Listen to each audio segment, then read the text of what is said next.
வாசிப்போம். வெளிப்படுத்தல் 2ஆம் அதிகாரம் 1 முதல் 7 வசனங்களை வாசியுங்கள்.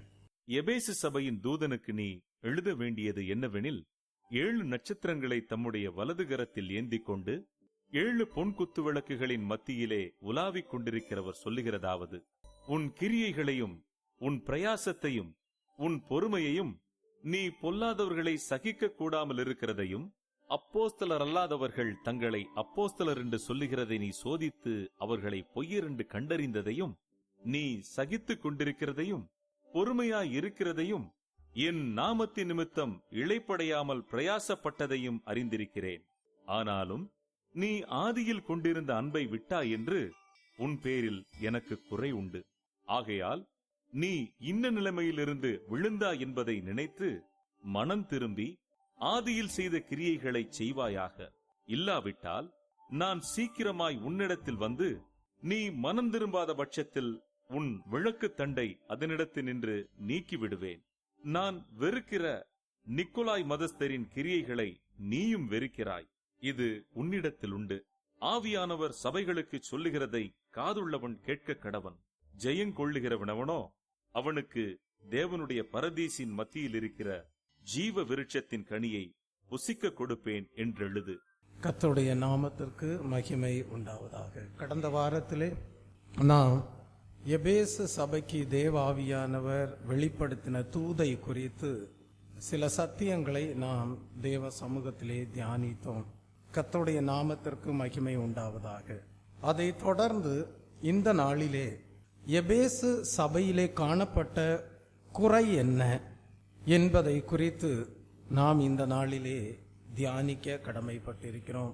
பரிசுத்த ஆவியானவர் எபேசு சபைக்கு வெளிப்படுத்தினார், உணர்த்தினார்.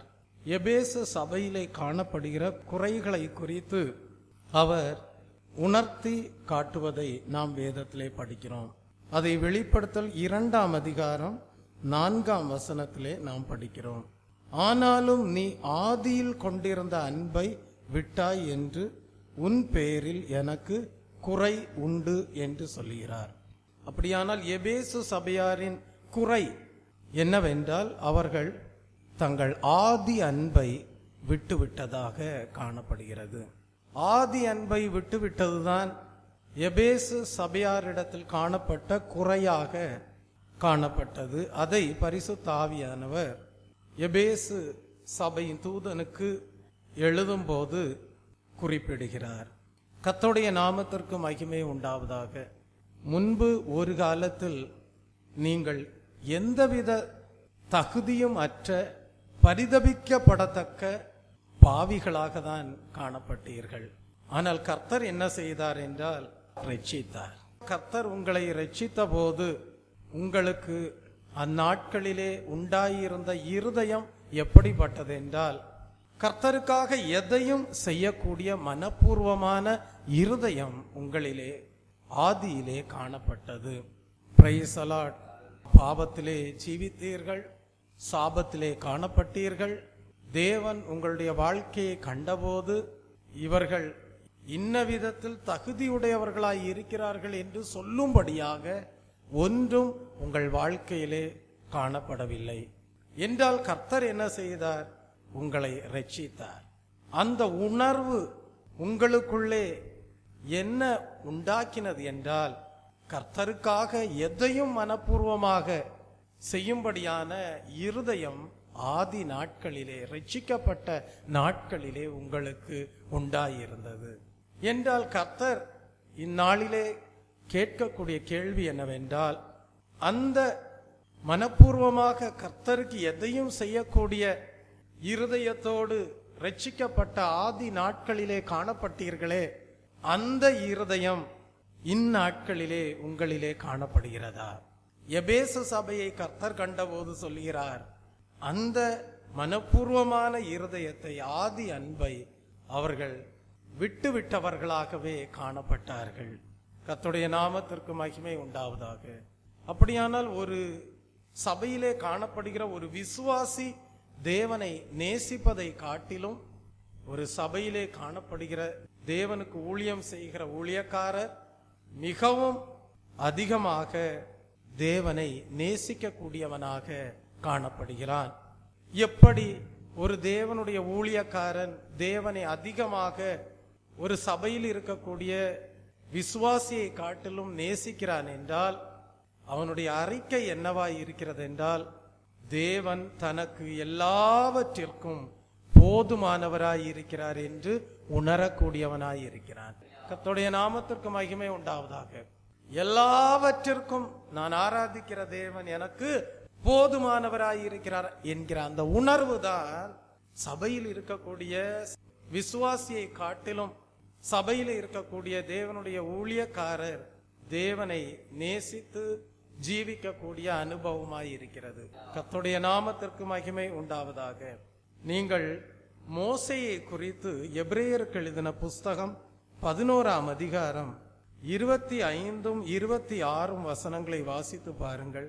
அநித்தியமான பாவ சந்தோஷங்களை அனுபவிப்பதை பார்க்கிலும் தேவனுடைய ஜனங்களோட துன்பத்தை அனுபவிப்பதையே தெரிந்து கொண்டு இனி வரும் பலன் மேல் நோக்கமாயிருந்து எகிப்தில் உள்ள பொக்கிஷங்களிலும் கிறிஸ்துவ நிமித்தம் வரும் நிந்தையை அதிக பாக்கியம் என்று எண்ணினார். மோசையை போல எல்லாரும் இருக்கணும்னு எதிர்பார்க்க முடியுமா? கிறிஸ்துவ நிமித்தமா நிந்தை வரும்போது எதுக்கு கிறிஸ்துவ நிமித்தமா நிந்தை வரணும்னு நிறைய பேர் என்ன செஞ்சிருவாங்க, ஓடி போயிருவாங்க.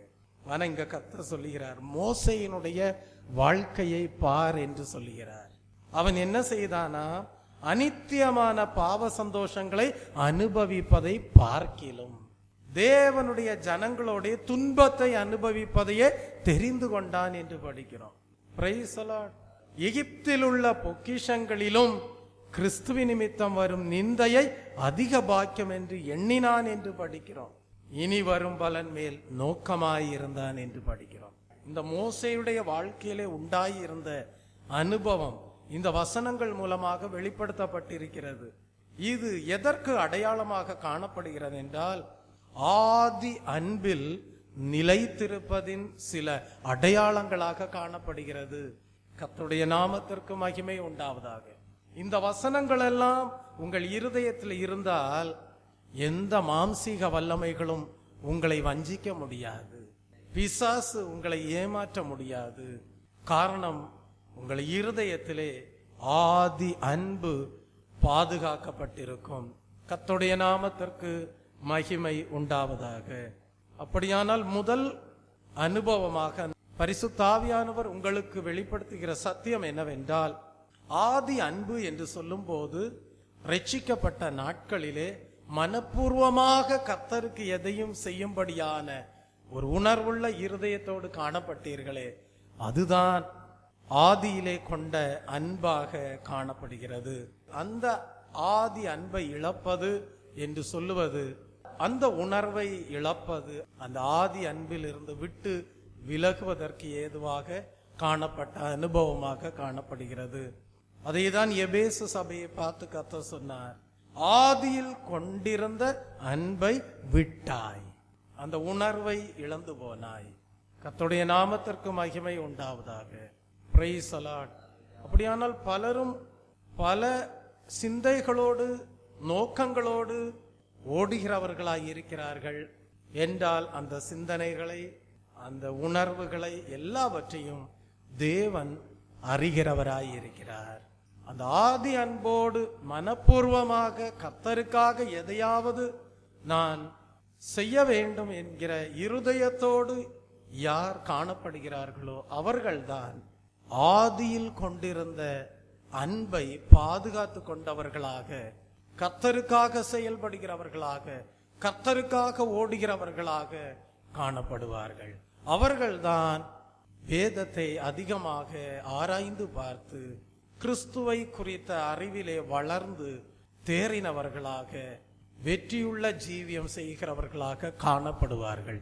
கர்த்தருடைய நாமத்திற்கு மகிமை உண்டாவதாக. எல்லாருக்குமே படிக்க புஸ்தகம் இருக்கு, எல்லாருக்குமே படிக்க பைபிள் இருக்கு. ஆனா எல்லாருமே பயன்படுத்துகிறார்களா? இல்லையே. அதான பிரச்சனை. அப்படியானால் நோக்கம் என்ன? கர்த்தரை குறித்த அறிவை அடையும்படியாக கர்த்தர் எல்லா பாக்கியத்தையும் வைத்திருக்கும் போது நீ எதற்காக பிரயாசப்பட்டு கொண்டிருக்கிறாய்? நிறைய பேருக்கு படித்தாலும் விளங்குவதில்லை. நம்ம படித்து சரியா சொல்லி கொடுத்தாலும் அவர்கள் வந்து என்ன செய்வதில்லை, கற்றுக்கொள்வதும் இல்லை. ஆனா காலாகாலங்களாக அவர்கள் என்ன கேட்கிறார்கள்? பாஸ்டர், எங்கள்கிட்ட என்ன குறை இருக்கு அப்படின்னு தான் கேட்கிறாங்க. கர்த்தர் இந்நாள்ல விளக்குகிறாய், ஆதியில் இருந்த அன்பை நீ விட்டாய் என்பதுதான் உன்னை குறித்து எனக்கு இருக்கக்கூடிய குறை என்று சொல்லுகிறார். Price the Lord. அப்படியானால் முதல் அனுபவம் ஆதி அன்பை விட்டு விடுவது என்று சொல்லும் போது அந்த மனப்பூர்வமாக கர்த்தருக்காக எதையும் செய்யும்படியான இருதயத்தை, அந்த நல்ல உணர்வை இழந்து விடக்கூடிய அனுபவமாக காணப்படுகிறது. அதை நாம் மோசேயினுடைய வாழ்க்கையிலிருந்தும் கற்றுக்கொள்கிறோம். Price the Lord. எகிப்தில் உள்ள பொக்கிஷங்கள் காணப்பட்டது, அதை வேண்டாம் என்று உதறிவிட்டான். கிறிஸ்துவ நிமித்தம் வரும் நிந்தையை அதிக பாக்கியம் என்று எண்ணினான். நல்ல எண்ணம். அது மாத்திரமல்ல, அனித்தியமான பாவ சந்தோஷங்களை அனுபவிக்கக்கூடிய வாய்ப்புகள் இருந்தது. ஆனா அதை தெரிந்து கொள்ளாமல் தேவனுடைய ஜனத்தோட துன்பத்தை அனுபவிப்பதை தெரிந்து கொண்டான். இதெல்லாம் ஒரு மனிதனிலே காணப்படுகிற சரியான ரட்சிப்பின் அனுபவமாக காணப்படுகிறது. Price the Lord. ஆதி அன்பை பாதுகாத்து கொண்ட அனுபவமாக காணப்படுகிறது. இரண்டாவது, ஆதி அன்பை பாதுகாத்து வாழுகிற அனுபவம் என்றால் என்ன என்பதை குறித்து படிக்கும்போது, தேவனுடைய கிருபையில் ஜீவிக்காத எந்த ஒரு தேவ பிள்ளையாக காணப்பட்டாலும் அவன் விழுந்து போனவனாகவே காணப்படுகிறான். அப்படியானால் தேவ கிருபை என்று சொல்லும் போது அது விலையேற பெற்றது. அந்த தேவ கிருபையிலே ஜீவிக்காத எந்த ஒரு கிறிஸ்தவனாக காணப்பட்டாலும் அவன் தேவனுடைய பார்வையிலே விழுந்து போனவனாகவே காணப்படுகிறான். நீங்கள் 1 பேதுருவின் புஸ்தகம் 5ஆம் அதிகாரம் 12ஆம் வசனத்தை வாசித்து பாருங்கள். உங்களுக்கு புத்தி சொல்லும்படிக்கும் நீங்கள் நிலை கொண்டு நிற்கிற கிருபை தேவனுடைய மெய்யான கிருபைதான் என்று சாட்சியிடும்படிக்கும் நான் சுருக்கமாய் உங்களுக்கு எழுதி எனக்கு தோன்றுகிறபடி உண்மையுள்ள சகோதரனாகிய சில்வானுவின் கையிலே கொடுத்து அனுப்பி இருக்கிறேன் என்று சொல்லுகிறார். கர்த்தருடைய நாமத்திற்கு மகிமை உண்டாவதாக. அப்படியானால் பேதுருவின் மூலமாக தேவாவியானவர் வெளிப்படும் போது சொல்லுகிறார், நான் உங்களுக்கு புத்தி சொல்லுகிறேன் என்று சொல்லுகிறார். நீங்கள் நிலை கொண்டு நிற்கிற கிருபை தேவனுடைய மெய்யான கிருபை தான் என்று எழுதுகிறதை நாம் படிக்கிறோம். அப்படியானால் ஒரு தேவனுடைய பிள்ளை, ஒரு உண்மையான கிறிஸ்தவன் விழுந்து போகாமல் நிற்கிறான் என்பதற்கு அடையாளம் என்னவென்றால் அவன் தேவனுடைய கிருபையிலே நிலை நிற்கக்கூடியவனாய் இருப்பான். கர்த்தருடைய நாமத்திற்கு மகிமை உண்டாவதாக. ரோமருக்கு எழுதின புஸ்தகம் 5ஆம் அதிகாரம் 2ஆம் வசனத்தை நீங்கள் படிப்பீர்கள் என்றால், இந்த கிருபை யார் மூலமாக ஒரு தேவனுடைய ஊழியக்காரர் பெற்றுக்கொள்கிறார்? இந்த கிருபையை யார் மூலமாக ஒரு சபையில் உள்ள விசுவாசி பெற்றுக்கொள்கிறான் என்றால், அங்கே நாம் படிக்கிறோம், அவர் மூலமாய். யார் மூலமாய்? இயேசு கிறிஸ்துவின் மூலமாய் நாம் இந்த கிருபையில் பிரவேசிக்கும் ஸ்லாக்கியத்தை விசுவாசத்தினால் பெற்று நிலை கொண்டிருந்து தேவ மகிமையை அடைவோம் என்கிற நம்பிக்கையினாலே மேன்மை பாராட்டுகிறோம். கர்த்தருடைய நாமத்திற்கு மகிமை உண்டாவதாக. அப்படியானால் நாம் இன்றைக்கு நிலை நின்று கொண்டிருக்கக்கூடிய கிருபை யார் மூலமாக பெற்றுக்கொண்ட கிருபை என்றால், இயேசு கிறிஸ்துவின் மூலமாக தேவன் நமக்கு கொடுத்த கிருபையாயிருக்கிறது. அந்த கிருபையை எப்படி பெற்றுக்கொண்டோம்? இயேசு கிறிஸ்துவை சொந்த இரட்சகராக ஏற்றுக்கொண்டதின் மூலமாக நாம் அந்த தேவ கிருபையை விசுவாசத்தினாலே பெற்றுக்கொண்டோம். Praise the Lord. அப்படியானால் நானே வழியும் சத்தியமும் ஜீவனுமாயிருக்கிறேன் என்று சொன்னாரே, என்னாலே அன்றி ஒருவனும் பிதாவினிடத்தில் வரான் என்று சொன்னாரே. அப்படியானால் இயேசு கிறிஸ்துவை விசுவாசித்ததின் மூலமாக, இயேசு கிறிஸ்துவுடைய வார்த்தையை விசுவாசித்ததின் மூலமாக நாம் தேவனிடத்திலிருந்து பெற்றுக்கொள்ள வேண்டிய தேவ கிருபையை இயேசு கிறிஸ்துவின் மூலமாக விசுவாசத்தினாலே பெற்றுக்கொண்டோம். இன்றைக்கு நாம் அந்த தேவ கிருபையிலே நிலை கொண்டிருக்கிறோம், நிலைத்து நிற்கிறோம். ஆனால் அந்த தேவ கிருபை என்ன செய்ய போகிறது? நம்மை தேவ மகிமை அடைய செய்ய போகிறது. கர்த்தருடைய நாமத்திற்கு மகிமை உண்டாவதாக. தேவ மகிமையை நாம் அடைவோம் என்கிற நம்பிக்கையினாலேதான் இன்றைக்கு மேன்மை பாராட்டுகிறோம். அப்படியானால் ஒரு தேவனுடைய ஊழியக்காரருக்கு, ஒரு தேவனுடைய விசுவாசிக்கு நல்ல ஒரு மேன்மை பாராட்டல் உண்டு. அந்த மேன்மை பாராட்டல் என்ன? நாங்கள் தேவ மகிமையை அடைவோம். எப்படி தேவ மகிமையை அடைவீர்கள்? தேவனுடைய கிருபையிலே நிலை நிற்பதின் மூலமாக தேவ மகிமையை அடைவோம். எப்படி தேவ கிருபையை பெற்றுக்கொள்வீர்கள்? இயேசு கிறிஸ்துவை விசுவாசிப்பதன் மூலமாக தேவனிடத்திலிருந்து கடந்து வரக்கூடிய தேவ கிருபையை இயேசு கிறிஸ்துவின் மூலமாக பெற்றுக்கொள்கிறோம்.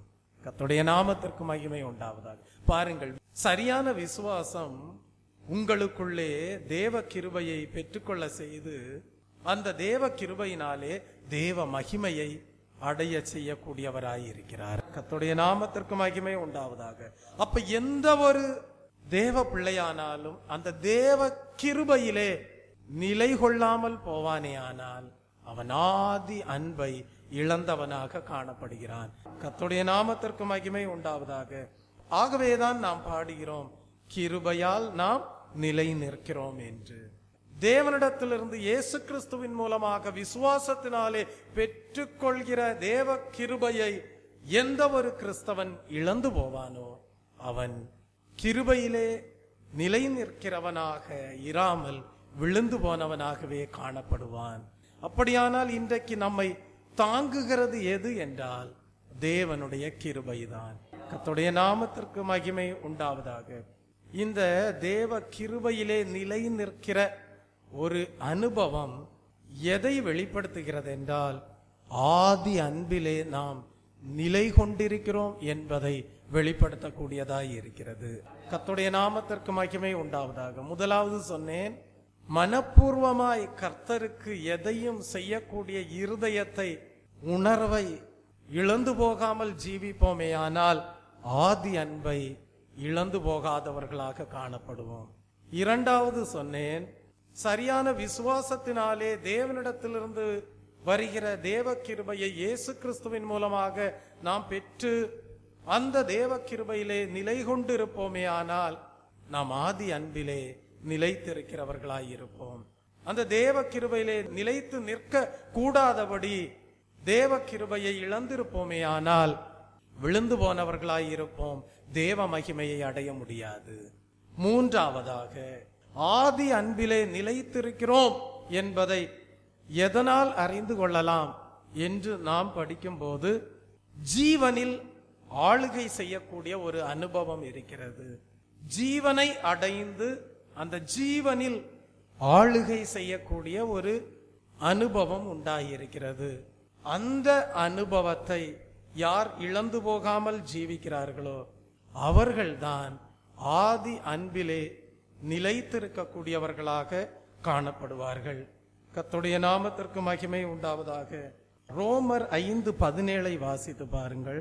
ரோமர் 5:17, அல்லாமலும் ஒருவனுடைய மீறுதலினாலே அந்த ஒருவன் மூலமாய் மரணம் ஆண்டு கொண்டிருக்க கிருபையின் பரிபூர்ணத்தையும் நீதியாகிய ஈவின் பரிபூர்ணத்தையும் பெறுகிறவர்கள் இயேசு கிறிஸ்து என்னும் ஒருவராலே ஜீவனை அடைந்து ஆளுவார்கள் என்று அதிக நிச்சயமாமே என்று படிக்கிறோம். கர்த்தருடைய நாமத்திற்கு மகிமை உண்டாவதாக. இங்கே பரிசுத்த பவுல் ரோமருக்கு எழுதும்போது சொல்லுகிறார், ஒருவனுடைய மீறுதலினாலே அந்த ஒருவன் மூலமாய் மரணம் ஆண்டு கொண்டிருக்க. யார் அந்த ஒருவன்? ஆதாம் பாவம் செய்தானே, அந்த பாவத்தினால் உண்டான மரணம், அதை குறித்து இங்கே பேசுகிறார். அப்ப மரணம் ஆண்டு கொள்ளக்கூடிய ஒரு சூழ்நிலையும் காணப்படுகிறது.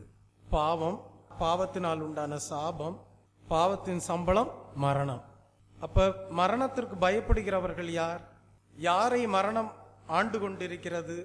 பாவத்திலே வாழ்கிறவர்கள் மரணத்தால் ஆண்டு கொள்ளப்பட்டு கொண்டிருக்கிறார்கள். அப்ப அவர்களிலே கிறிஸ்துவினால் உண்டான ஜீவன் இல்லை. Price the Lord. அப்ப ரெண்டு ஆளுகை காணப்படுகிறது. ஒன்று, அநேகருடைய வாழ்க்கையிலே பார்ப்பீர்கள் என்றால் பயம் காணப்படும். அப்படியானால் பயம் காணப்படுகிறது என்றால் அவர்களை ஆண்டு கொள்வது என்ன? மரணம்தான் ஆண்டு கொள்கிறது. அப்ப மரணம் ஆண்டு கொள்கிறது என்றால், பயத்தோடு இருக்கிறவர்களை மரணம் ஆண்டு கொள்கிறது என்றால் அதற்காரணம் என்னவென்றால், இன்னும் கிறிஸ்துவின் மூலமாக அடையக்கூடிய பரிபூர்ண ஜீவனையும் கிருபையும் அவர்கள் பெற்றுக்கொள்ளவில்லை. ஆகவே பயம் காணப்படுகிறது, மரணம் அவர்களை ஆண்டு கொள்கிறது. ஆனால் கர்த்தர் விரும்புகிற காரியம் என்னவென்றால், பாவத்தின் சம்பளமாகிய மரணத்திலிருந்து ஆத்துமாக்களை விடுதலையாக்கி, பிரைஸ் தி லார்ட், அவர்களுடைய வாழ்க்கையிலே இருக்கக்கூடிய பயத்தை அவர்களிலிருந்து நீக்கி போட்டு, இப்படியாக பயம் என்கிற அடிமைத்தனத்திலிருந்து மரணம் ஆண்டு கொள்கிற சூழ்நிலையாகிய அடிமைத்தனத்திலிருந்து அவர்களை விடுதலையாக்கி, அவர்களுக்குள்ளே மெய்யான ஜீவனை, பரிபூர்ண கிருபையை, நீதியாகிய ஈவின் பரிபூர்ணத்தை ஒவ்வொரு ஆத்துமாவும் கிறிஸ்து என்கிற ஒருவராலே பெற்றுக்கொள்ள வேண்டும் என்பதையே தேவன் விரும்புகிறார். ஆகவேதான் இரண்டாம் ஆதாமாக இந்த உலகத்திலே வந்தவர்தான் இயேசு கிறிஸ்து. அந்த முதல் ஆதாமின் மூலமாக பாவம் கர்ப்பந்தரித்தது, அதனால் பயம் உண்டானது, அதனால் மனிதனை மரணம் ஆளுகை செய்யக்கூடியதாக மாறினது. அந்த சூழ்நிலையை மாற்றும்படியாக தான் பிதாவாகிய தேவன் குமாரனாகிய இயேசு கிறிஸ்துவை இந்த பூமியிலே இரண்டாம் ஆதாமாக அனுப்பி, மரணத்தால் ஆளுகை செய்யப்பட்டிருந்த சூழ்நிலையை மாற்றி, யார் தம்மை விசுவாசிக்கிறார்களோ அவர்களாலே பரிபூர்ண கிருபை ஆத்மாவினுடைய வாழ்க்கையிலே உண்டாயிருக்கும்படியாக, ஜீவன் உண்டாயிருக்கும்படியாக கிருபை நல்கினார். ஆகவேதான் இயேசு கிறிஸ்து சொன்னார், நானே வழியும் சத்தியமும் ஜீவனுமாய் இருக்கிறேன் என்று சொன்னார். கர்த்தருடைய நாமத்திற்கு மகிமை உண்டாவதாக. அப்படியானால் இந்த ஜீவனை ஒரு மனிதனுடைய வாழ்க்கையிலே தேவன் கொடுக்கும் போது மனிதனுடைய தகுதியை பார்ப்பதில்லை. ஏனென்றால் மனிதன் தேவனுக்கு முன்பாக எனக்கு இன்ன தகுதி இருக்கிறது என்று சொல்லுவதற்கு ஒன்றும் இல்லை. அப்படியானால் மனிதனுடைய தகுதியின்மையை உணர்ந்துதான் சகல கிருபையும் பொருந்தின தேவன் முற்றிலும் என்ன செய்கிறார் என்றால், தம்மை நம்பி ஜீவிப்பதன் மூலமாக கிருபையின் பரிபூர்ணத்தை இயேசு கிறிஸ்து என்கிற ஒருவராலே அந்த ஜீவனை அடைந்து ஜீவனில் ஆளுகை செய்யக்கூடிய அனுபவத்தை கொடுக்கிறார். அப்பொழுதுதான் தேவன் உண்மையாகவே ஒரு தேவ பிள்ளையை, தேவனுடைய ஊழியக்காரரை தாங்கக்கூடியவராக காணப்படுகிறார். கர்த்தருடைய நாமத்திற்கு மகிமை உண்டாவதாக. அப்படியானால் கர்த்தாவே, நான் உம்மையே முற்றிலும் நம்பி ஜீவிக்கிறேன் என்கிற ஒரு தீர்மானத்திற்குள் ஒரு தேவ பிள்ளை காணப்படும் போது கர்த்தர் என்ன செய்வார் என்றால், கிருபையின் பரிபூர்ணத்தை இயேசு கிறிஸ்துவின் மூலமாக அந்த ஜீவனை அடைந்து அந்த ஜீவனில் ஆளுகை செய்யக்கூடிய பாக்கியத்தை பெற்றுக்கொள்ளும்படியாக செய்கிறார். இந்த அனுபவம் என்னுடைய வாழ்க்கையிலே உண்டாயிருக்கிறது. Price the Lord. தேவன் எனக்குள்ளே அந்த பரிபூர்ண கிருபையை கொடுத்திருந்தபடியால், தேவன் எனக்குள்ளே அந்த ஜீவனை வைத்தபடியால், அந்த ஜீவனில் ஒரு ஆளுகை, பயம் இல்லை, மரணம் ஆளுகை செய்வதில்லை, அவைகளையெல்லாம் அந்த ஜீவனை கொண்டு மேற்கொண்டு வாழுகிற ஒரு வெற்றியுள்ள வாழ்க்கை. கர்த்தருடைய நாமத்திற்கு மகிமை உண்டாவதாக. இந்த அனுபவத்தை தான் நாம் இயேசு கிறிஸ்துவின் மூலமாக பெற்றுக்கொள்கிறோம். ஆகவேதான் இயேசு கிறிஸ்து சொன்னார், நானே வழியும் சத்தியமும் என்று சொல்லி நிறுத்திவிடவில்லை, நானே ஜீவனுமாய் இருக்கிறேன் என்று சொன்னார். அப்படியானால் ஒன்றை விளங்கிக் கொள்ள வேண்டும்.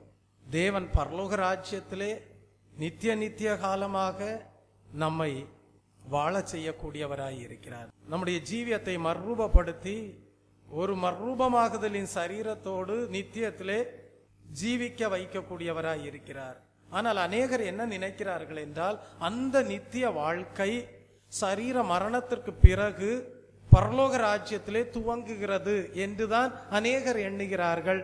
அது அப்படி அல்ல. பரலோக ராஜ்யத்திலே தேவன் நமக்கு கொடுக்கக்கூடிய நித்திய வாழ்க்கை இந்த பூமிக்குரிய வாழ்க்கையிலிருந்தே துவங்குகிறது. இந்த பூமிக்குரிய வாழ்க்கையிலேயே அது துவங்கிவிடக்கூடிய ஒரு அனுபவமாய் இருக்கிறது. கர்த்தருடைய நாமத்திற்கு மகிமை உண்டாவதாக.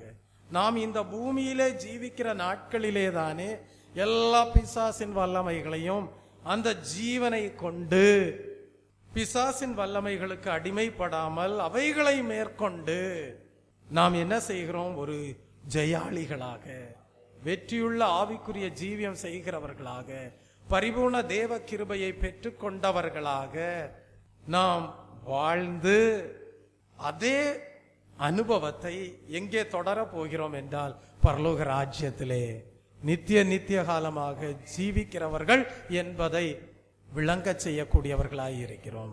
கர்த்தருடைய நாமத்திற்கு மகிமை உண்டாவதாக. அப்படியானால் ஆதி அன்பிலே நாம் இன்றைக்கும் காணப்படுகிறோம் என்பதற்கு அடையாளம் என்ன? நேற்றைய தினத்திலே, இன்றைய தினத்திலே எல்லா பிசாசின் வல்லமைகளையும் தேவன் மேற்கொண்டார். Price the Lord. அந்த ஜீவனை அடைந்து ஜீவனில் ஆளுகை செய்கிறேன் என்பதை தேவன் ஒவ்வொரு நாளும் விளங்க செய்கிறார். இதன் மூலமாக தேவன் ஒன்றை உறுதிப்படுத்துகிறார். என் மகனே, நீ ஆதி அன்பிலே நிலைத்திருக்கிறாய். கர்த்தருடைய நாமத்திற்கு மகிமை உண்டாவதாக.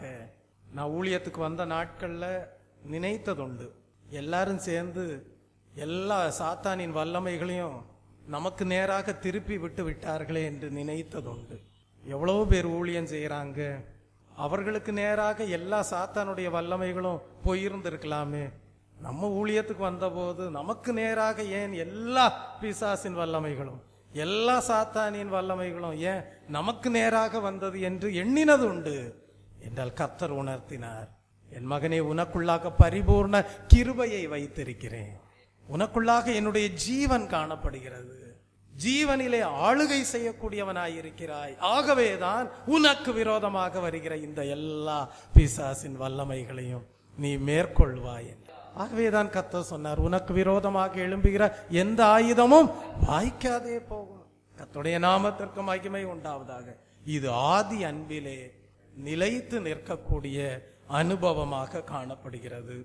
அநேகர் நினைக்கிறார்கள், பாஸ்டர் நல்லா சாப்பிட்டுட்டு நல்ல நிம்மதியா தூங்கிக்கிட்டு இருக்காருன்னு நிறைய பேர் அப்படிதான் நினைக்கிறாங்க. அப்படி கிடையாது. பாஸ்டருடைய வாழ்க்கையிலே ஒவ்வொரு நொடி பொழுதும் வருகிற பிசாசின் போராட்டங்கள், மேற்கொள்ளும்படியாக எத்தனிக்கிற பிசாசின் வல்லமைகள், இவைகளெல்லாம் எப்படிப்பட்ட போர் ஆயுதங்களாய் இருக்கிறது என்பதை அந்த தேவனுடைய ஊழியக்காரரும் தேவனும் மாத்திரமே அறிந்திருக்கிறார். ஆகவேதான் அந்த தேவனுடைய ஊழியக்காரனுடைய அறிக்கை என்னவாய் இருக்கிறது என்றால், கர்த்தாவே, உம்மையே நம்பி ஜீவிக்கிறேன். நீர் கொடுத்த ஜீவனையே நம்பி ஜீவிக்கிறேன். நீர் கொடுத்த பரிபூர்ண கிருபையையே நம்பி ஜீவிக்கிறேன். உம்மையே முற்றிலும் நம்பி ஜீவிக்கிறேன். அதுதான் ஆதி அன்பிலே நிலைத்திருப்பதன் அனுபவமாக காணப்படுகிறது. கர்த்தருடைய நாமத்திற்கு மகிமை உண்டாவதாக. தேவனே, நீர் எல்லாவற்றிற்கும் போதுமானவராயிருக்கிறீர் என்பதுதான் ஒரு சாதாரண விசுவாசி தேவனை நேசிப்பதை பார்க்கிலும் உண்மையான சிநேகத்தோடு தேவனை நேசிக்கிற ஒரு ஊழியக்காரனுடைய அனுபவமாய் இருக்கிறது. கர்த்தருடைய நாமத்திற்கு மகிமை உண்டாவதாக. நான்காவதாக, ஆதி அன்பிலிருந்து இழந்து போவதற்கு காரணம் என்ன? சிலருடைய இருதயத்தில் கசப்பான வேர் முளைத்தெழும்பக்கூடியதாய் இருக்கும். எனது இருதயத்துல என்ன முளைத்தெழும்பும்? கசப்பான வேர் முளைத்தெழும்பக்கூடியதாய் இருக்கும்.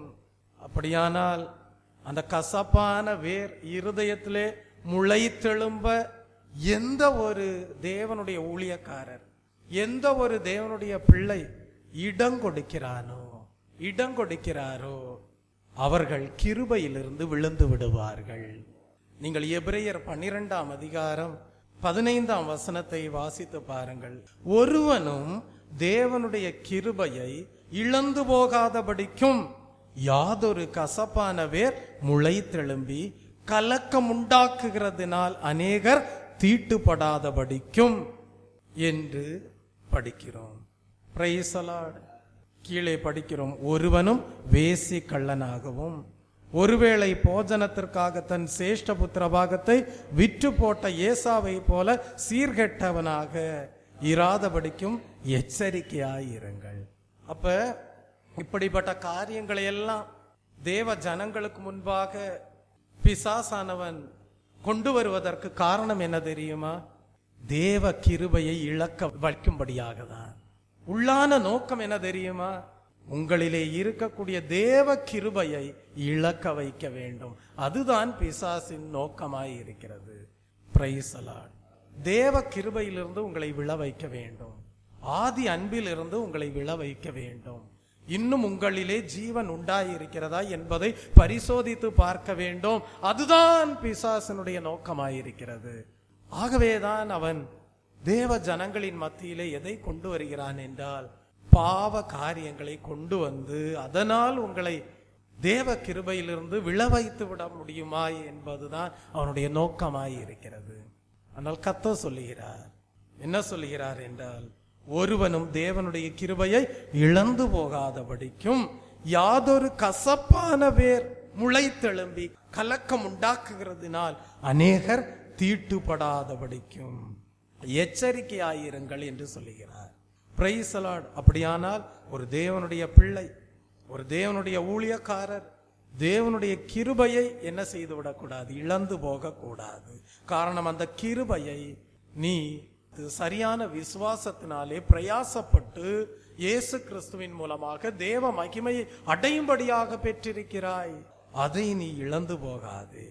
இழந்து போகும்படிக்கு உன்னிலே முளைக்க கூடாது, யாதொரு கசப்பான வேரும் முளைக்க கூடாது என்று சொல்லுகிறார்.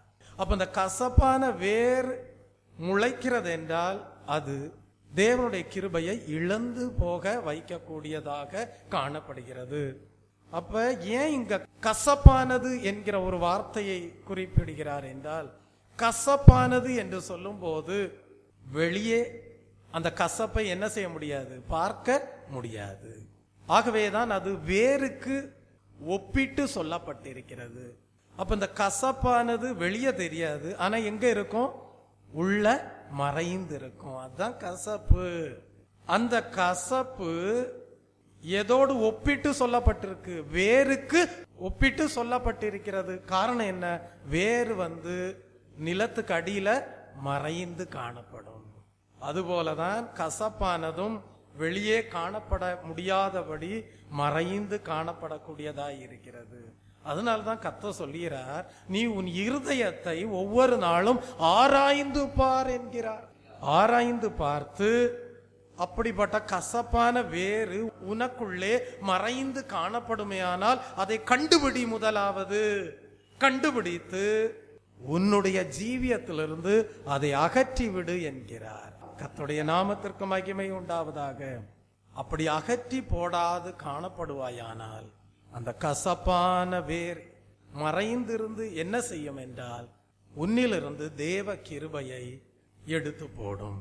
நீ தேவனுடைய கிருபையை இழந்து போவதற்கு அந்த கசப்பான வேர் அது ஒரு காரணமாக காணப்படும்.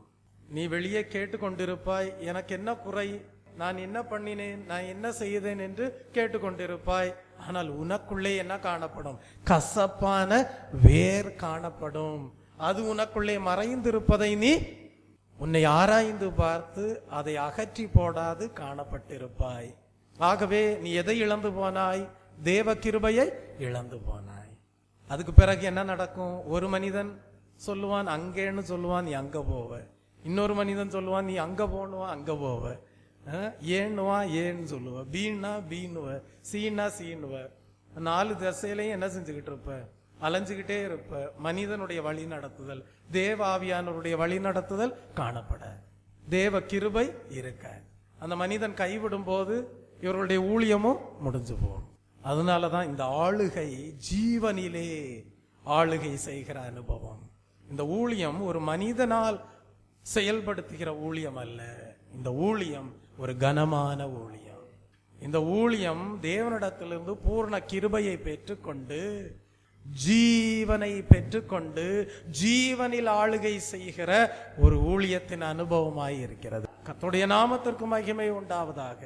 அதனாலதான் சிலர் சொல்லுவாங்க, இந்த ஊழியக்காரரை நம்ம என்ன செய்ய முடியாது, நம்ம விருப்பத்தின்படி வளைக்க முடியாதுன்னு வாங்க. காரணம் என்ன? இது ஜீவனை பெற்றுக்கொண்டு, பரிபூர்ண கிருபையை பெற்றுக்கொண்டு ஜீவனில் ஆளுகை செய்யக்கூடிய அனுபவமாய் இருக்கிறது. கர்த்தருடைய நாமத்திற்கு மகிமை உண்டாவதாக. அப்படியானால் நான் முதலாவது சொன்னேன், ஆதி அன்பிலே நிலைத்திருக்கிறோம் என்பது எதன் மூலமாக அறிந்து கொள்கிறோம்?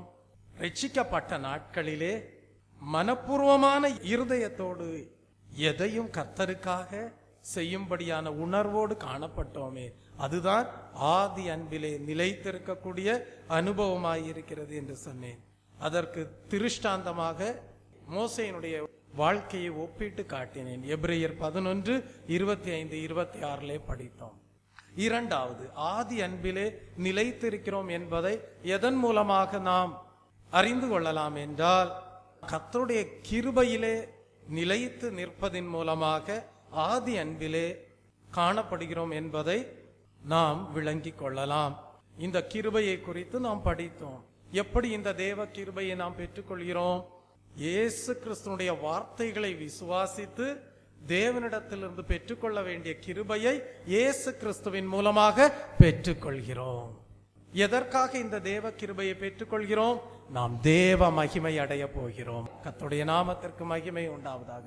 மூன்றாவது, தேவ அன்பிலே நாம் நிலைத்திருக்கிறோம் என்பதை எதன் மூலமாக அறிந்து கொள்ளலாம்?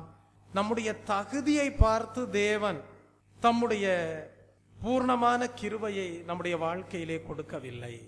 ஆனால் ஒன்று, தேவனே, நான் உம்மையே முற்றிலும் நம்பி ஜீவிக்கும்படியாக வாஞ்சிக்கிறேன் என்கிற ஒரு நல்ல தீர்மானத்தோடு எந்த ஒரு மனிதன் காணப்படுகிறானோ, அந்த மனிதனுடைய வாழ்க்கையிலே தேவன் தகுதியை பார்த்தல்ல, சகல கிருபையும் பொருந்தின தேவன் என்ன செய்கிறார் என்றால், இயேசு கிறிஸ்துவின் மூலமாக கிருபையின் பரிபூர்ணத்தை, ஜீவனை அடையும்படியாக செய்து அந்த ஜீவனிலே ஆளுகை செய்யக்கூடியவர்களாக அப்படிப்பட்ட பாக்கியத்தை கொடுக்கிறார். அதன் மூலமாக தேவன் நம்மை தாங்குகிறார் என்பதை, ஆதி அன்பிலே நிலைத்திருக்கிறோம் என்பதை நாம் அறிந்து கொள்ளும்படியாக செய்கிறார். அப்ப கிருபையை பெற்றுக்கொள்கிற அனுபவம் இருக்கிறது. அதற்கு பிறகு நீங்க ஒரு தீர்மானம் பண்ணணும். என்ன தீர்மானம்? தேவனே, முற்றிலும் உம்மையே நம்பி ஜீவிப்பேன். அப்படிப்பட்ட ஒரு நல்ல தீர்மானத்தோடு காணப்படும் போது தேவன் கிருபையின் பரிபூர்ணமாகிய ஜீவனை அடையும்படியாக செய்வார். பின்பு உங்களிலே ஒரு ஆளுகை காணப்படும். உலகமோ பிசாசோ மாம்சமோ உங்களை என்ன செய்ய முடியாது, மேற்கொள்ள முடியாது. காரணம், நீங்கள் ஜீவனில் ஆளுகை செய்யக்கூடியவர்களாய் இருப்பீர்கள். கர்த்தருடைய நாமத்திற்கு மகிமை உண்டாவதாக. மனிதன் அறிகிறானோ இல்லையோ, சாத்தான் நல்லாவே தெரிஞ்சு வச்சிருப்பான் இவனை கர்த்தர் தாங்குகிறார் என்று. தேவனும் அறிவார், நான் என்னுடைய ஊழியக்காரரை என்னுடைய வலது கரத்திலே வைத்து தாங்குகிறேன் என்று. இப்படிப்பட்ட அனுபவத்தோடு நம்ம ஊழியத்தை செய்யும் போது நம்ம கூட யாரை சேர்க்கணும்னு கர்த்தர் வைத்திருக்கிறாரோ அவர்களை சேர்ப்பார். யாரை நம்முடைய வாழ்க்கையிலிருந்து விலக்கணும்னு கர்த்தர் வைத்திருக்கிறாரோ அவர்களை விலக்கிடுவார். கர்த்தருடைய நாமத்திற்கு மகிமை உண்டாவதாக. நான்காவதாக நாம் படித்தோம், கசப்பான வேர் இருதயத்துல முளைத்தெழும்பாதபடி நாம் நம்மை காத்துக்கொள்ள வேண்டும். கசப்பானது எப்படி உள்ளத்திற்குள் யாருக்கும் தெரியாதபடி மறைந்து இருக்கிறதோ, அதுபோலதான் வேர் நிலத்திற்கு அடியே மறைந்து காணப்படும். அப்படியானால் இந்த மறைவாக இருக்கக்கூடிய வேர், மறைவாக காணப்படுகிற கசப்பு, இதை ஒரு மனிதன் என்ன செய்யணும்? தன்னுடைய ஜீவியத்தை ஆராய்ந்து பார்த்து கண்டுபிடித்து அந்த கசப்பை அகற்ற வேண்டும். அந்த கசப்பான வேர் மறைந்து இருக்கிறதே, அதை என்ன செய்யணும்? அகற்ற வேண்டும். அகற்றும் போதுதான் தேவனுடைய ஊழியக்காரர், தேவனுடைய பிள்ளை என்ன செய்ய முடியும்? தேவ அன்பிலே, ஆதி அன்பிலே நிலைத்திருக்க முடியும். Price the Lord. அந்த வசனம் ரொம்ப அருமையாக காணப்படுகிறது. ஒருவனும் தேவனுடைய கிருபையை இழந்து போகாதபடிக்கும் யாதொரு கசப்பான வேர் முளைத்தெழும்பி கலக்கம் உண்டாக்குகிறதுனால் அநேகர் தீட்டுப்படாதபடிக்கும். இப்ப எனக்கு கூட ஒருத்தர் இருந்து எப்பயும் தனக்குள்ள இருக்கிற கசப்பான வேரின் சாராம்சத்தையே வெளிப்படுத்திக்கிட்டே இருந்தார்னா அது என்ன செய்யும்? அவரோடு இருக்கிறவர்களை எல்லாம் அது தீட்டுப்படுத்தும். அந்த தீட்டு என்ன செய்யும்னா தேவ கிருபையை இழந்து போக வைத்துவிடும், தேவனை விட்டு தூரப்படுத்தும். ஆகவே அப்படி தீட்டுப்படாதபடி நீ என்ன செய், எச்சரிக்கையாயிரு என்று சொல்லுகிறார். அப்படிப்பட்டவர்கள் ஒருவேளை போஜனத்திற்காக தேவ கிருபையை இழந்து போகக்கூடியவர்களாய் இருக்கிறார்கள் என்று சொல்லுகிறார். அப்ப இந்த சத்தியத்தை எல்லாம் அபியாசப்படுத்தி ஒரு உன்னதமான வாழ்க்கை வாழ வேண்டும் என்கிற அறிவை அடைய எந்த ஒரு மனிதன் வாஞ்சியோடு காணப்படவில்லையோ அப்படிப்பட்டவர்கள் ஒரு நேர போஜனத்திற்காக தான் அலைகிறவர்களாக காணப்படுவார்கள். என்றால் தேவ அன்பு, ஆதி அன்பு அவர்களிலே இராமல் காணப்படும். ஆகவே கசப்பான வேர் இருதயத்திலே முளைத்தெழும்பி காணப்படாதபடி நாம் ஜாக்கிரதையோடு இருக்க வேண்டும். 4 அனுபவங்களை நாம் தியானித்தோம். கடைசியாக ஒரு காரியத்தை சொல்லி முடிக்கிறேன். ஆதி அன்பை நாம் பாதுகாத்து கொள்ள வேண்டுமானால் என்ன செய்ய வேண்டும் என்றால், முற்காலத்திலே கர்த்தருக்காக நாம் பல பிரதிஷ்டைகளை செய்திருப்போம். அந்த பிரதிஷ்டையின்படியே ஜீவிக்கும்படியான ஆர்வம் நமக்கு இப்பொழுது இருக்கிறதா என்பதை ஆராய்ந்து பார்க்க வேண்டும். அந்த பிரதிஷ்டையிலே ஜீவிக்கும் போதுதான் நாம் கர்த்தருடைய ரகசிய வருகையிலே ஆயத்தமானவர்களாக எடுத்துக்கொள்ளப்படுவோம். ஆனால் ஆதி அன்பை விட்டு விடுவது என்று சொல்லும் போது அந்த பிரதிஷ்டையை இழந்து போனதற்கு அடையாளமாக காணப்படுகிறது. அப்படியானால் ஒரு தேவனுடைய ஊழியக்காரராக இருக்கலாம், ஒரு சபையிலே காணப்படுகிற விசுவாசியாக காணப்படலாம். யாரானாலும் சரி, கிறிஸ்துவின் வருகையின் நாளுக்கு ஒவ்வொரு நாளும் நான் ஆயத்தமாய் இருக்கிறேனா? அதற்காக நான் செய்த பிரதிஷ்டைகளை உடைத்து போடாமல் நான் அந்த பிரதிஷ்டைகளை ஒவ்வொரு நாளும் புதுப்பித்து ஆயத்தத்தோடு காணப்படுகிறேனா என்பதை ஒவ்வொரு தேவனுடைய ஊழியக்காரரும் சபையிலே காணப்படுகிற விசுவாசியும் ஆராய்ந்து பார்த்து ஜீவிக்க வேண்டும். ஒருவன் ஆதி அன்பு இல்லாமல் போனால் கர்த்தருக்காக பிரயாசப்படவும் பொறுமையாயிருக்கவும் முடியும். ஆதி அன்பை இழந்தும் கூட என்ன செய்ய முடியும்? கர்த்தருக்காக பிரயாசப்பட முடியும், பொறுமையாயிருக்க முடியும். ஆதி அன்பு இல்லாமலேயே முன்பு இருக்கக்கூடிய வைராக்கியத்தின் பலத்தால் என்ன செய்யலாம்? கொஞ்ச நாள் தொடர்ந்து ஓடிக்கொண்டிருக்கலாம். ஆனால் அதனால் நம்மை நாமே வஞ்சித்துக் கொள்ளக்கூடாது. பிரதிஷ்டையில ஜீவிக்க வேண்டும் என்று சொல்லி தங்களை புதுப்பித்துக் கொள்ளாமல் ஜாக்கிரதை இல்லாதவர்களாக காணப்படுவார்கள். ஆனால் வைராக்கியத்தோடு ஓடிட்டு இருப்பாங்க, கர்த்தருக்காக செயல்படுவாங்க, கொஞ்சம் பொறுமையா இருப்பாங்க. ஆனால் ஆதி அன்பை அவர்கள் இழந்திருப்பார்கள். ஆகவேதான் அந்த பிரதிஷ்டையிலே வாழுகிற அந்த அனுபவத்தை ஒவ்வொரு நாளும் புதுப்பித்துக் கொள்ள வேண்டும். அப்படி புதுப்பித்துக் கொள்ளும் போதுதான் நம்மை நாமே வஞ்சித்துக் கொள்ளாமல் மெய்யாகவே நாம் கர்த்தருக்காக பிரயாசப்படுகிறவர்களாகவும் பொறுமையுள்ளவர்களாகவும் தேவ பலத்தாலே நாம் கர்த்தர் நியமித்த பாதையிலே கர்த்தரை பின்பற்றுகிறவர்களாகவும் காணப்படுவோம். என்றால் கர்த்தர் இப்பொழுது என்ன சொல்லுகிறார்? அறிவுரை கொடுக்கிறார். வெளிப்படுத்தல் 2ஆம் அதிகாரம் 5ஆம் வசனத்திலே ஒரு அறிவுரை கொடுக்கிறார். ஆகையால் நீ இன்ன நிலைமையிலிருந்து விழுந்தாய் என்பதை நினைத்து மனம் திரும்பி ஆதியில் செய்த கிரியைகளை செய்வாயாக என்று சொல்லுகிறார். அப்ப கர்த்தர் 2வது தருணத்தை கொடுக்கிறார். ஆதி அன்பை இழந்து விட்டாய் என்று சொல்லி தேவன் என்ன செய்வதில்லை என்றால், இனி நீ பரலோக ராஜ்யத்திற்குள் பிரவேசிக்க பாத்திரன் அல்ல என்று சொல்லி கைவிடுகிறதில்லை. அந்த குறையை என்ன செய்கிறார்? சுட்டி காட்டி, ஆதியில் கொண்டிருந்த அன்பை விட்டாய் என்று உன் பேரில் எனக்கு குறை உண்டு என்று சொல்லி அந்த குறையை சுட்டி காட்டி விட்டு சொல்லுகிறார். ஒரு அறிவுரையை கொடுக்கிறார். அந்த அறிவுரை என்ன? அதுதான் வெளிப்படுத்தல் 2ஆம் அதிகாரம் 5ஆம் வசனத்திலே நாம் படிக்கிறோம். ஆகையால் நீ இன்ன நிலைமையிலிருந்து விழுந்தாய் என்பதை நினைத்து மனம் திரும்பி ஆதியில் செய்த கிரியைகளை செய்வாயாக என்கிறார். அப்ப இங்க ஒரு தருணத்தை கொடுக்கிறார். என்ன தருணம்? மனம் திரும்புவதற்குரிய தருணத்தை கொடுக்கிறார்.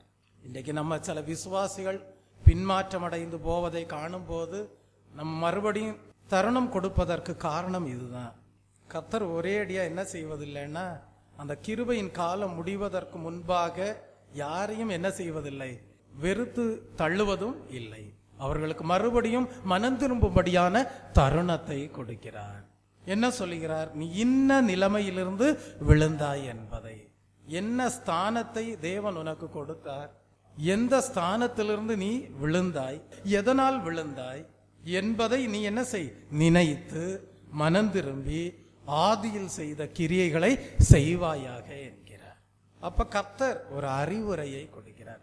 கர்த்தர் கிருபை கொடுக்கட்டும். பின்மாறி போனவர்கள், கர்த்தரை விட்டு போனவர்கள், விசுவாசத்தை இழந்தவர்கள், ஆதி அன்பை இழந்தவர்கள், இவர்கள் எல்லாருக்கும் கர்த்தர் கிருபையின் காலம் முடிவடையும் நாள் வரைக்கும் தருணத்தை கொடுத்திருக்கிறார் என்பதை ஒவ்வொருவரும் அறிந்து மனம் திரும்பி மறுபடியுமாக இன்ன நிலையிலிருந்து விழுந்தார்கள் என்பதை உணர்ந்து மனம் திரும்பி ஆதி அன்பிலே நிலை கொள்ளும்படியாக கர்த்தர் ஒவ்வொருவருக்கும் கிருபை நல்குவாராக. ஆமேன். ஜெபிப்போம். அன்பும் மகா கிருபையும் இரக்கமும் நிறைந்த நேசமுள்ள நல்ல தகப்பனே, நாங்கள் உம்முடைய சத்திய வசனங்களை தியானிக்கும்படியாக தேவன் எங்களுக்கு கொடுத்த பாக்கியத்திற்காக உமக்கு ஸ்தோத்திரம். கர்த்தாவே, எபேசு சபையை குறித்து நீர் கொடுத்த தூதை நாங்கள் தியானிக்கும்படியாக செய்தீரே, உமக்கு ஸ்தோத்திரம். எபேசு சபைக்கு நீர் நல்ல தூது கொடுத்தீர். நீர் கொடுத்த தூதிலே கர்த்தாவே, எபேசு சபை ஆதி அன்பை விட்டுவிட்டது என்பதை குறையாக நீர் சுட்டி காட்டினீர். இந்த நாளிலே இந்த ஆதி அன்பை எதனால் ஒரு தேவனுடைய ஊழியக்காரர், சபையில் காணப்படுகிற ஒரு விசுவாசி விட்டு விடுவதற்கு ஏதுவாய் இருக்கிறது என்பதை வசனத்தின் மூலமாக 5 அனுபவங்களை தியானிக்க செய்தீரே, மக்கு ஸ்தோத்திரம். இந்த 5 அனுபவங்களையும் அறிந்து கொண்டவர்கள் கர்த்தாவே தங்களையே சுத்திகரித்துக் கொண்டு மனம் திரும்பி சீர்பொருந்தி கர்த்தாவே ஆதியில் கொண்டிருந்த தங்களுடைய நிலையை மறுபடியுமாக பெற்றுக்கொள்ள தேவன் தாமே நல்ல உணர்வையும் நல்ல தெய்வீக விசுவாசத்தையும் மனம் திரும்புதலையும் ஒவ்வொருடைய உள்ளத்திலும் அடையும்படியாக தேவன் தாமே கிருபை நல்கிறோம். ஆசீர்வதிக்கிறேன். சகல துதிக நமக்குமை யாவும் அக்குரியது. இயேசு கிறிஸ்துவின் இன்ப நாமத்தில் ஜெபிக்கிறேன் பிதாவே, ஆமேன். என் ஆத்துமாவே கர்த்தரை ஸ்தோத்தரி, என் முழு உள்ளமே அவருடைய பரிசுத்த நாமத்தை ஸ்தோத்தரி. என் ஆத்துமாவே கர்த்தரை ஸ்தோத்தரி, அவர் செய்த சகல உபகாரங்களையும் மறவாதே. ஆமேன். நம்முடைய கர்த்தராகிய இயேசு கிறிஸ்துடைய கிருபையும் பிதாவாகிய தேவனுடைய அன்பும் பரிசுத்த ஆவியானவருடைய அந்யோன்ய ஐக்கியமும் இன்றும் என்றும் சதா காலங்களிலும் நம் அனைவரோடும் நம்முடைய குடும்பங்களோடும் சபையாரோடும் இருப்பதாக. ஆமேன். கர்த்ததாமே ஆதி அன்பிலே தேவ கிருபையிலே நிலைத்து நின்று ஒரு வெற்றியுள்ள ஆவிக்குரிய ஜீவியம் கிறிஸ்தவ வாழ்க்கை வாழ தேவன் அனுக்கிரகம் செய்வாராக. ஆமேன்.